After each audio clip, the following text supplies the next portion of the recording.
Hello class, welcome to lit school online class. तो हम अब आज यह कविता पढ़ेंगे, कर चले हम फिदा, अपनी आखिरी कविता।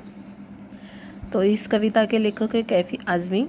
तो उनके बारे में हम पहला पढ़ेंगे। अतहर हुसैनी रिजवी उनका नाम है और उनका जन्म 19 जनवरी 1919 को उत्तर प्रदेश के जो आज़मगढ़ ज़िले हैं ना, वहाँ पर एक मजमा नामक गाँव में हुआ था। अदब की दुनिया में यानी अभी आगे चलकर वे कैफ़ी आज़मी नाम से मशहूर हुए हैं। कैफ़ी आज़मी की गणना प्रगतिशील उर्दू कवियों की पहली पंक्तियों में की जाती है। यानी यह हिंदी और उर्दू दोनों के भी कवि हैं। कैफ़ी आज़मी जी की कविताओं में एक और सामाजिक और राजनीतिक जागरूकता का समावेश है। दूसरी ओर हृदय की कोमलता का भी है, यानी दिल को छू लेने वाली। अपनी युवावस्था में मुशायरों में वाहवाही पाने वाले कैफ़ी आज़मी ने फिल्मों के लिए भी सैकड़ों बेहतरीन ऐसे गीत भी उन्होंने लिखे हैं।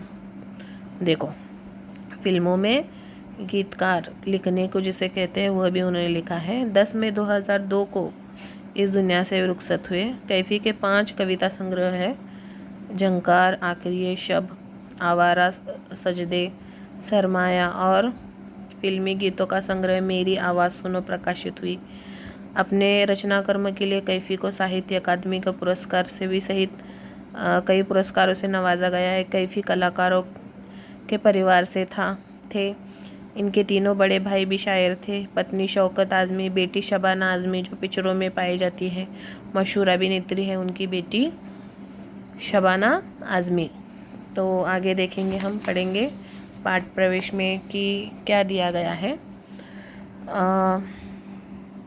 तो देखो, ज़िंदगी प्राणी मात्र को भी प्रिय होती है, यानी जो प्राणी होते हैं उनको भी ज़िंदगी प्रिय होती है, अपनी जान बचाते हैं। कोई भी इसे यूं ही खोना नहीं चाहता है, यानी आसान ऐसे ही खोना नहीं चाहता है। असाध्य रोगी तक जीवन की कामना करता है, यानी अभी वो मृत्यु की शैया पर होता है, यानी आज ना कल वो मरने वाला होता है रोगी, तो वो भी रोगी कामना करता है कि मैं और ज़्यादा जीऊँ।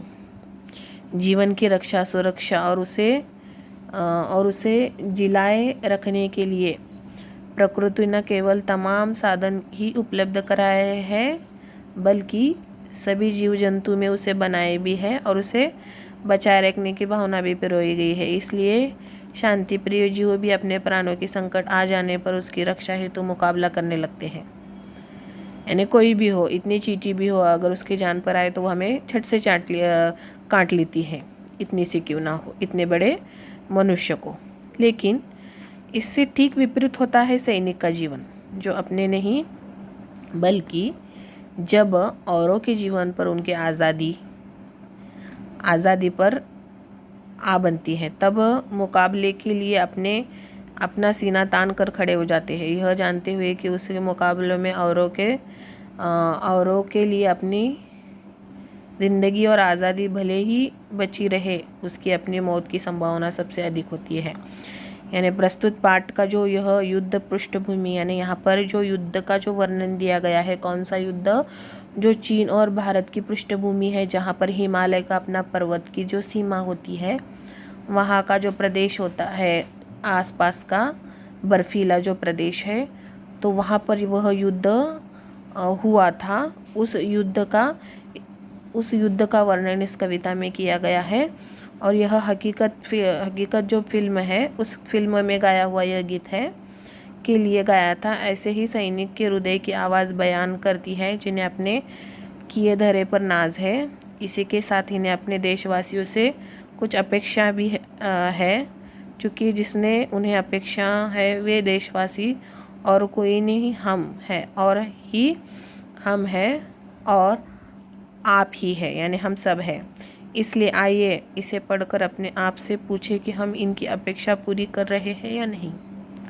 यानी जो सैनिक अपनी जान की कुर्बानी देकर अपने भारत माता की रक्षा करते हैं, तो उसके लिए हम क्या करते हैं, इस कविता के माध्यम से हमें समझाने की कोशिश की है।